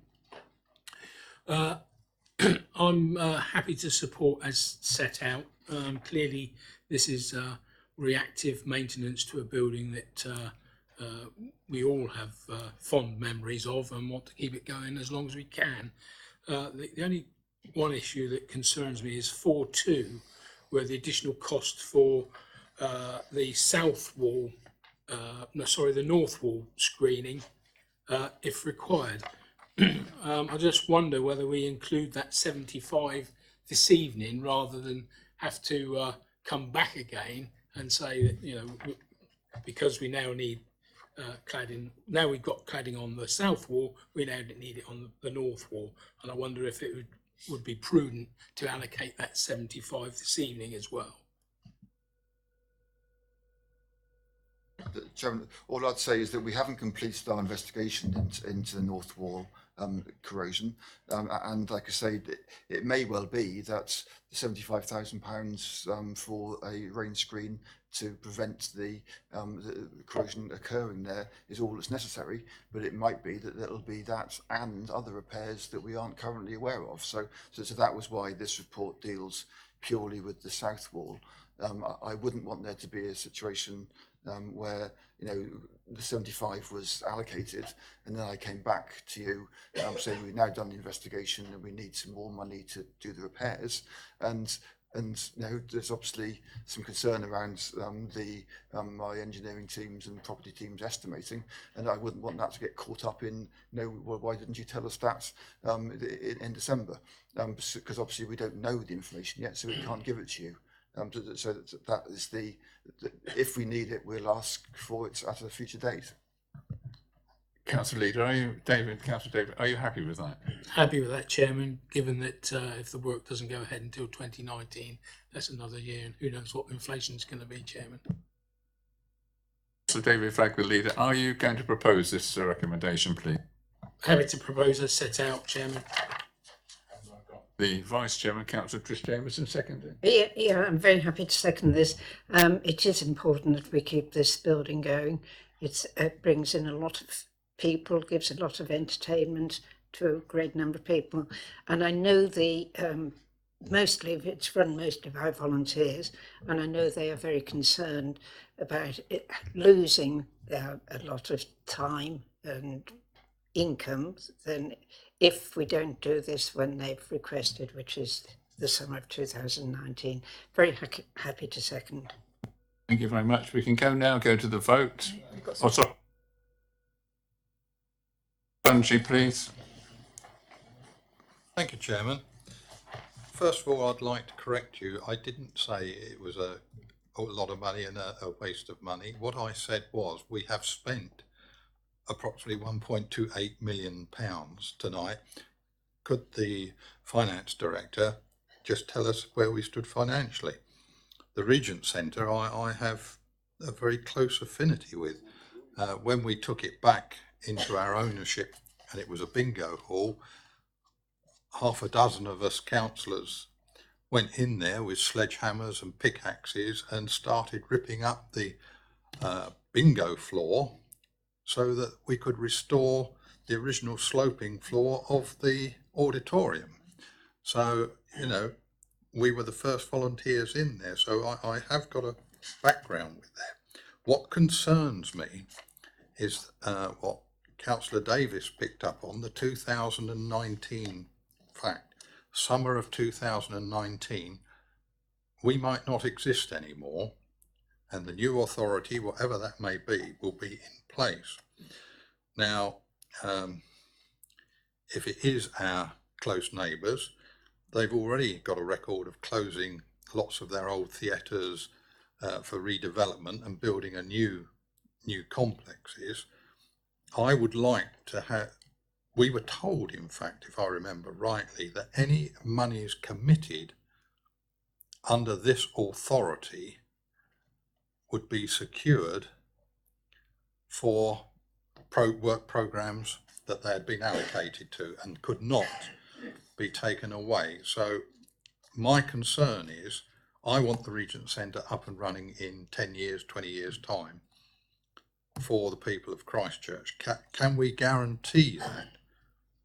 Or do we need to say to the Regent Centre, if you want it done and you want to be here in 5 years time, it's got to be done before June, July 2019?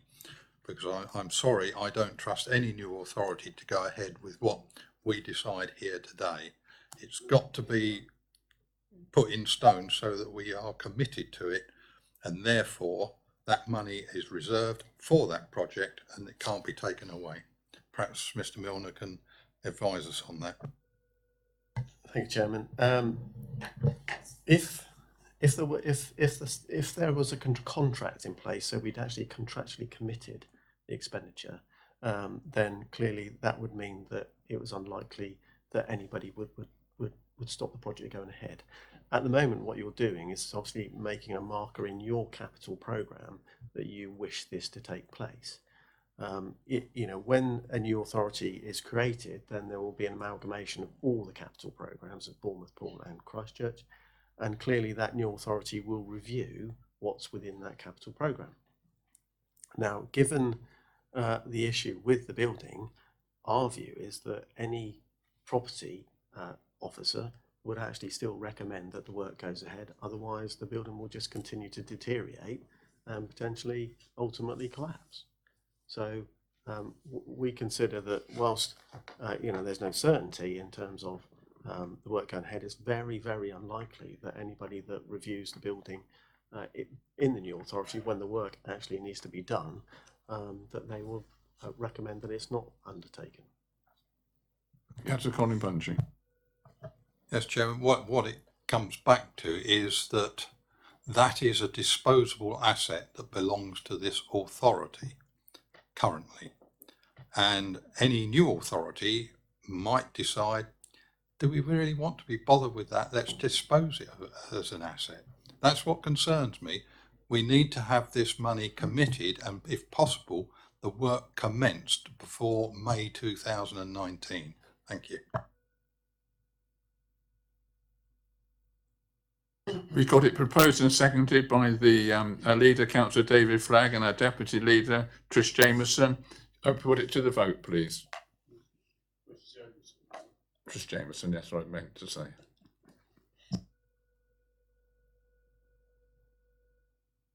Seven, which is the Dorset Waste Partnership Draft Budget 2018-2019. Lindsay again, it can't be. It is, I'm afraid, yes. It's my last one, Chairman, you'll be pleased to hear. This is a report, obviously, on the Dorset Waste Partnership draft budget. It's been through the Dorset Waste Partnership Joint Committee, and the Deputy Leader and Councillor Phipps are the two representatives of this council on the Joint Committee. The good news is that the proposal is to effectively freeze the budget of the DWP from this year into next. But to achieve that, there would need to be £680,000 worth of savings, which are as yet not fully identified. Now, there is, if you refer to page 57 of the report, Chairman, a list of of possible ways where that £680,000 could be saved. It's right at the bottom of page 57, and there are some things on there which I know members of the council have got concerns around. Principally, the third one on the list, which is the possible closure of 8 of the 11 household recycling centres on 2 days of the week. And one of those 8 would be Wolverley Road HRC. So in the full year, that would, it's estimated that would make savings of about £214,000, but in 2018-19, it wouldn't actually commence. The changes wouldn't start until January. So only part of the year's savings would be achieved. But that is a list there of potential savings, but you'll see that's where those are. The other bit of good news, Chairman, is that this council's share of the £33.1 million is slightly less. The reason for that is that each year the cost sharing formula for the waste partnership is recalculated based on the number of households there are in Christchurch compared to all the other councils in Dorset. And there's obviously been a bit more house building in other parts of the county than there have been in Christchurch. So therefore, Christchurch's share of that budget goes down very, very marginally, only by £4,000. But all the same, every penny helps, as they say. So that's the recommendation, Chairman, is that you approve the budget as set out in Appendix 1 to this report. Thanks. Members' questions, please. Oh, Councillor Colin Bunchy, please. It's good reading, and it's nice to know that Dorset Waste Partnership are now on the right road after being a bit rudderless for a couple of years. But I am concerned about the possible closure of the household recycling centres 2 days a week. Wolverley Road is a very busy centre. Awful lot of people use it, and I am worried that if we start closing our recycling depots, then we're going to find more fly tipping around the borough. So I would be very cautious about the closure of centres. It seems to be a fashionable thing to do these days to save money. Some other local authorities are closing their centres at various times, or some of them are closing them completely. Very short-sighted, I think, because it's going to cost you a lot more in clearing up fly tipping than it is to keep the centres open. So I would have reservations about the closing of Wolverley Road for 2 days a week. I think it's the start of a slippery slope. But apart from that, excellent report and good reading. Thank you. Thank you very much. Councillor Mrs. Margaret Phipps, please. Yeah, we do have myself and Councillor Trish Jameson's report at agenda item 9, which I'm hoping you will have read. I know we're not quite got that far, but it is a report of the meeting that we went to where this budget was put forward, and obviously you've got the Dorset Waste Partnership report appended, and you will see where under draft revenue estimates that I have said Christchurch representatives suggested that this closure of HRCs for 2 days a week should be an absolute last resort option. It would be very unpopular and could bring reputational damage to the DWP. And we were quite strong on that, and we did receive from around the table, from other councillors, from other authorities, support that they didn't really like the idea very much. And what I can say is that this suggestion was put forward at some workshops that were held, or a workshop that was held, to look at possible savings. So it's come forward from the workshops, but it doesn't necessarily mean it's going to go ahead. And I can assure you that your representatives on this committee will be fighting our corner very strongly for this not to happen. I absolutely agree with the councillor. It is not a good idea at all. And I am aware that there are certainly other councillors that were there from other councils that think exactly the same as us. and if we can get it kicked into touch, if it comes back again, then I certainly think we will. Having said all that, I don't know if we're still in debate now or questions, so I'd be happy to propose it as set out if when we go to debate or if we're in debate now. Could I ask a question, please, Chair? Yes, Councillor Bernie Davis. It's a question to Margaret, actually. In your outside bodies report, you mentioned CCTV, and they said they would come back to you. Is there any? Have we any idea when or if that might happen? I did ask when I was there specifically about this enforcement business because they have been on about it for quite some time. They said they've just got into place, as at the 20th November, as it was, these 4 full-time staff, finally, because this has been ongoing for some time where they have been under-resourced in the enforcement department. And we're told that they will be looking at the whole situation, and I can assure you I won't let that rest. And we'll raise the issue next time to see if the next meeting is January. Councillor Mrs. Lady Dedmond. Yes, thank you, Chairman. We were talking about LGR, but I'm also interested. We've got Brexit coming up. We've always been told that a lot of our landfill costs are something to do with the European Union. I'm not going to specify what because I have no idea. So will Brexit and will some of the pressure be off or not? Sorry, Lindsay, you're looking amazed. It's probably such a stupid question that you don't need to answer, maybe. All I'd say, Chairman, is that the majority of costs of landfill now is landfill tax, which you're quite right, it originated from the European Union Landfill Directive, but is now very much enshrined in UK law and is a very, very big money spinner to the Treasury. So I'd be very surprised if they would stop charging landfill tax. Thank you, Chairman. Thank you, Chairman. I'm rather glad to hear that. Thank you. Any other questions? I think it's great because I was reading the paper today that the average recycling in the country is only 44%, and we're way above that, so we're doing the job properly.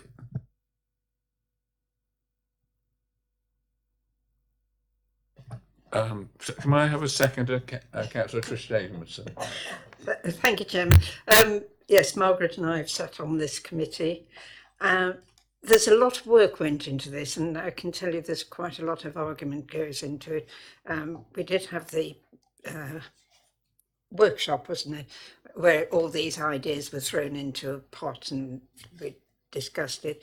We will try and save our recycling centre. We will, and Herne, you've got one there, have you? Is it? And yours as well, isn't it? You've got one. Recycling centre? No. But we will try and save them. And happy to second as set out. Thank you very much. So can I put it to the vote now that we note the report or recommend the report? If proposed and seconded? Unanimous. It's unanimous. Thank you very much indeed. And now we come on to, in fact, Mr. Lindsay Cass can go home now. Medium-term financial strategy and budget. This is to be noted. So if Mr. Dan Povey and Mr. Liz Walker can do very brief, please, would appreciate it.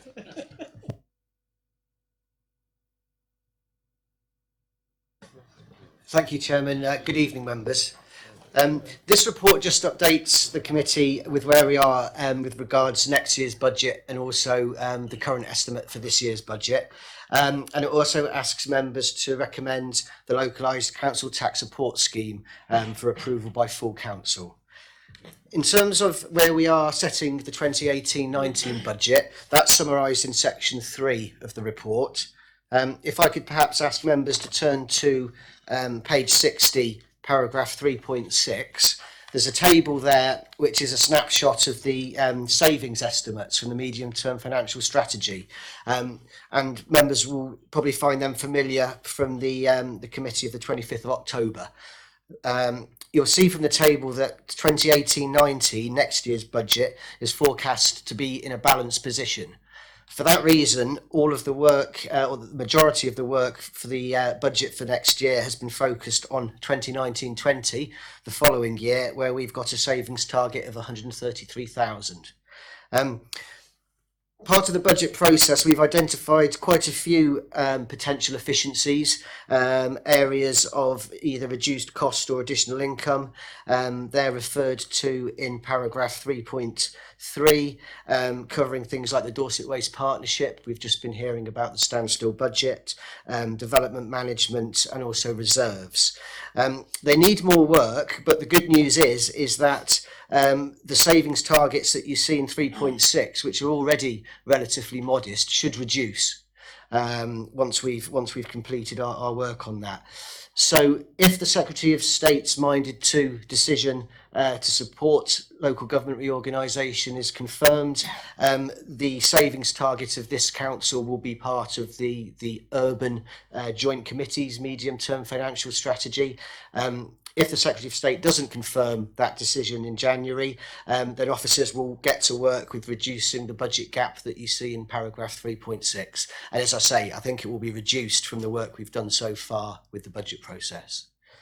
The other part of the budget is the current year budget monitoring, which you'll see a summary of in paragraph 4.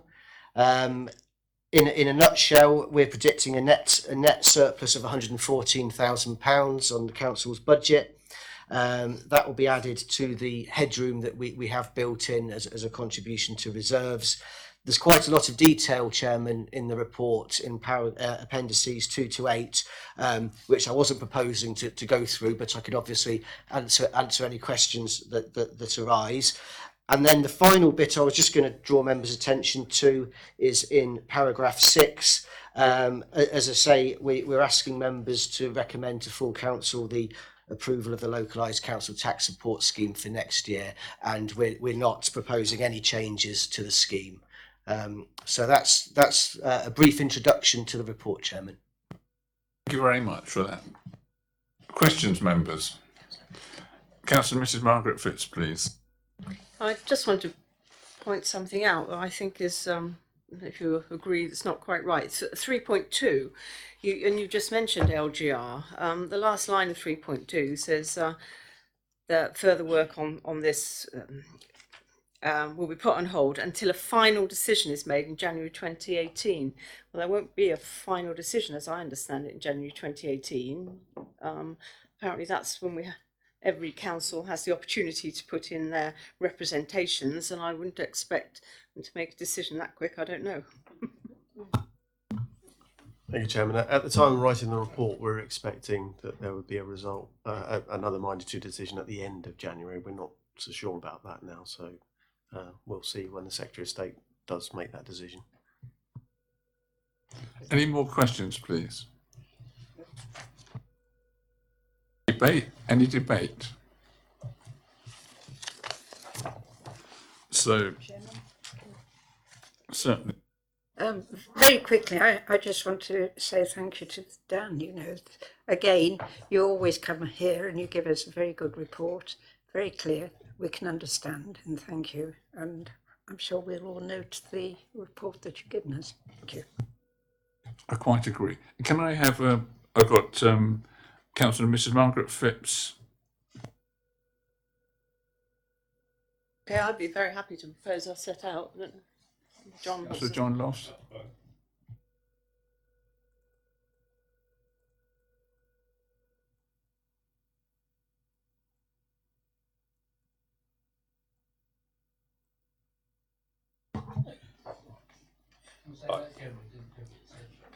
I was going to ask if what the Vice Chairman had said about the mechanics of our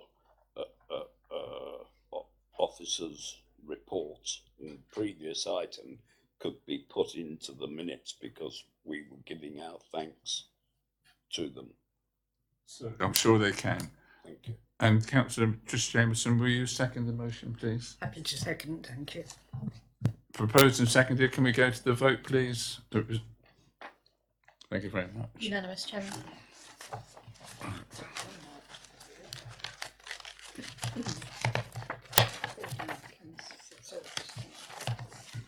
So we're on item 9 now, aren't we? We've done that. So item 10 is the capital programme. No, concerns the forward plan. Oh, forward The plan. forward plan, Chairman. Obviously, as I always say, this is a working document which will be updated as and when we receive further items for the forward plan. I haven't got any amendments to make this evening, but obviously there may be other reports that come forward before January. Very much. Then the last item is item 11, and Mr. Ashley Harman, please.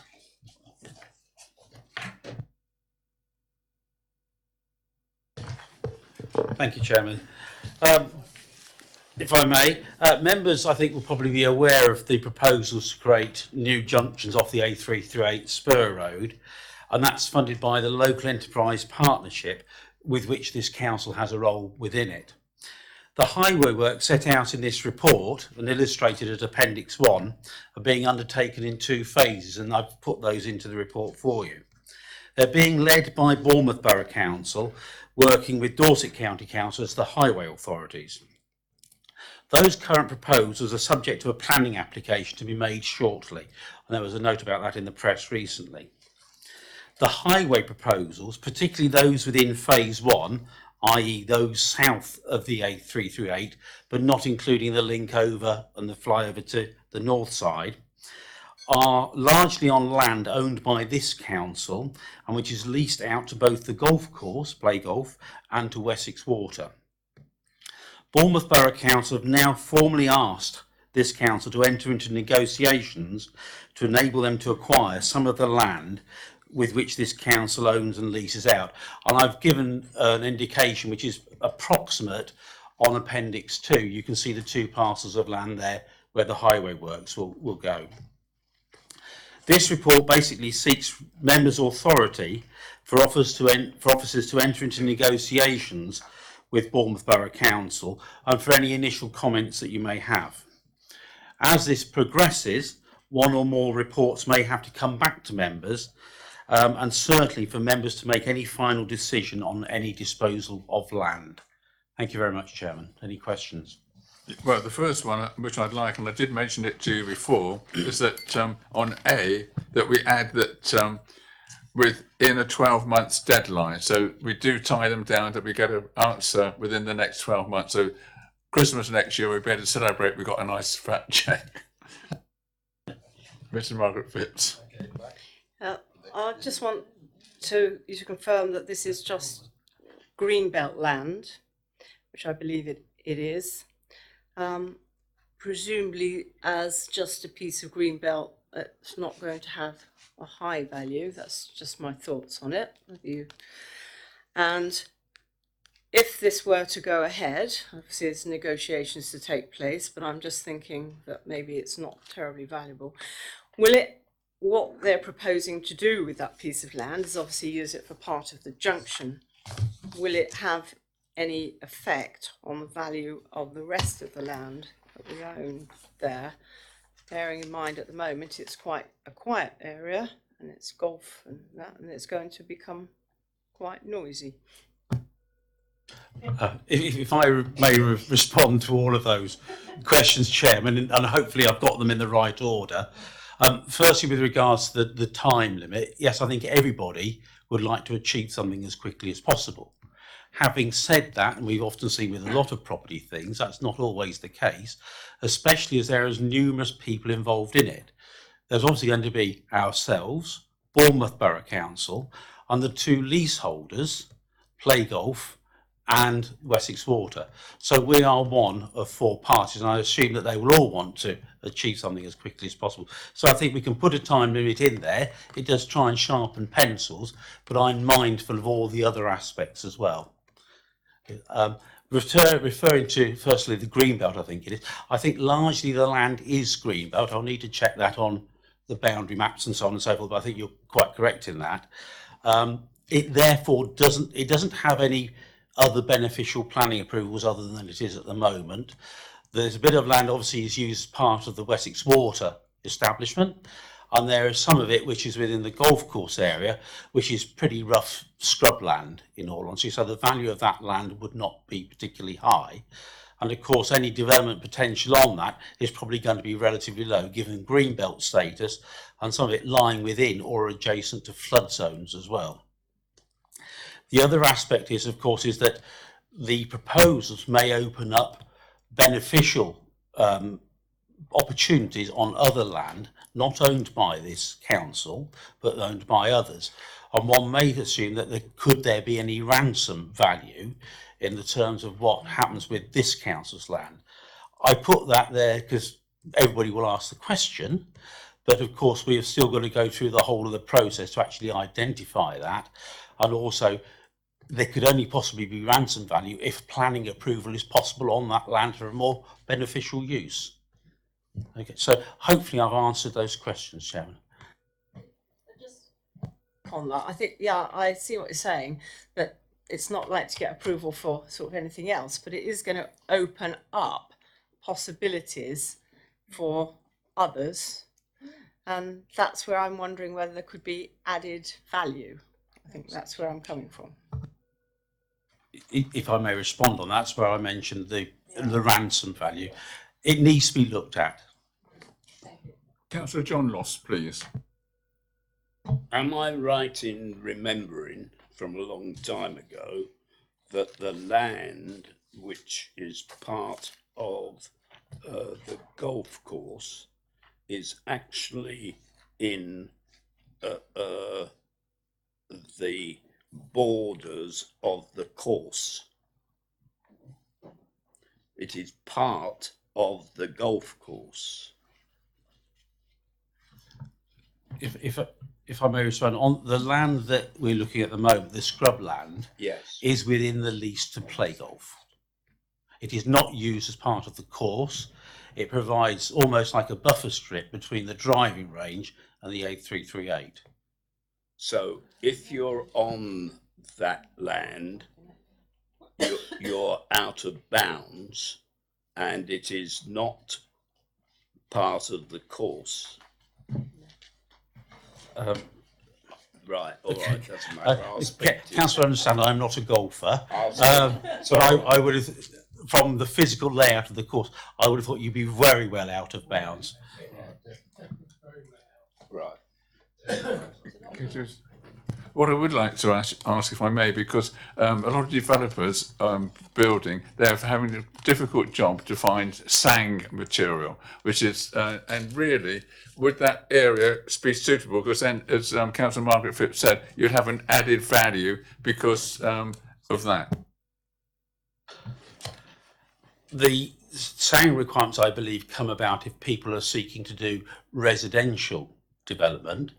And of course, a lot of open spaces possibly could have that subject to the requirements of Natural England and the planning authorities. How that would apply in this case, I don't know, but perhaps it's one thing we need to bottom out as well. Just to add to that, you bring up the issue of sang. Not all sangs have to be alongside the housing development that they relate to. They can be all over the place because some housing developments, as we know, have no room to have sangs alongside. So I think that's quite a good, interesting point that you've made there, I would say. Thank you very much. We'll go to the, or could I have a proposal? I'd like to propose this, and I believe the Vice Chairman, Councillor Chris Jameson, was second. Yeah, I think I'm the bridesmaid all night tonight. I'm happy to second. Can we go to the vote then, please, members? Those in favour? Oh, well. You want to go back to debate? I thought we debated it. Right, Councillor, right, we go to debate then. Debate, please.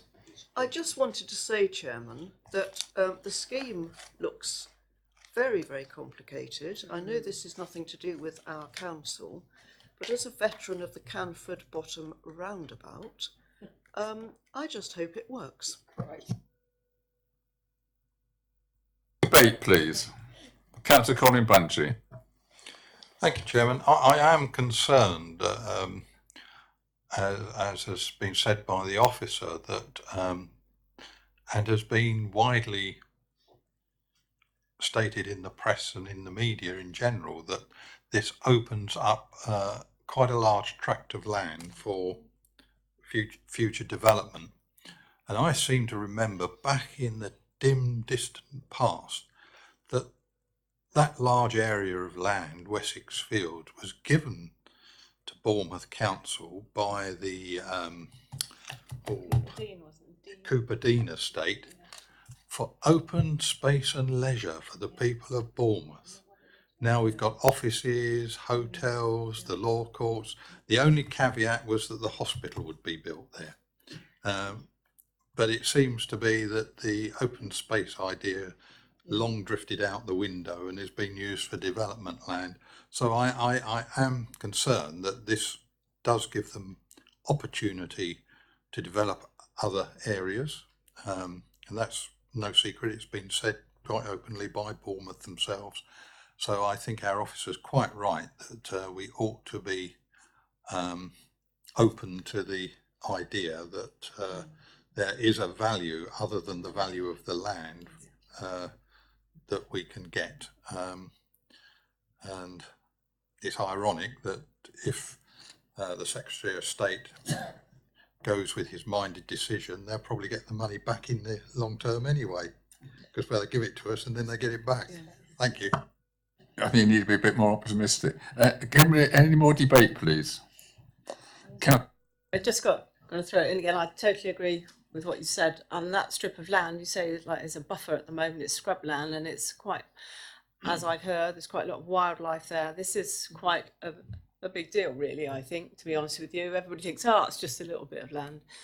And the worst, although it's not relative, I suppose, to this evening, although we have seen a map of the whole scheme, is the section that will come in the future to the north is horrendous.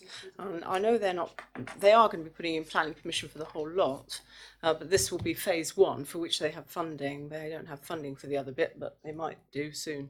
So I do think we need to be quite careful about this and strike a good deal. Thank you very much indeed. Can we now go to the vote? Any more debate? Go to the vote then. Those in favour? Thank you very much. Thank you very much, members, for attending, and I declare the meeting closed.